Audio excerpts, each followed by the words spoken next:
It is rather complicated. Michelle Browning-Coughlin spent 15 years in private practice focusing on trademark law. What makes this so complex is two groups with very similar brands now battling over who owns those rights in Greater Cincinnati.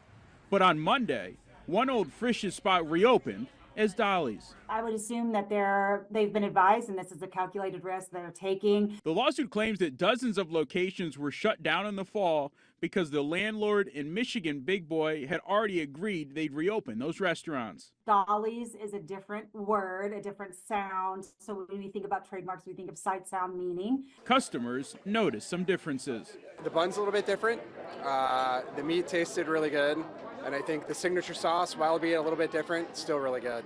Browning-Coughlin says the argument from the Michigan-based company will be that those changes are enough to open here. The tartar sauce is a little bit different, but it's still good. Changing iconic names like the famous Big Boy to now the signature, and Frisch's famous tartar sauce is now the signature sauce. My argument would be this is not similarly confusing.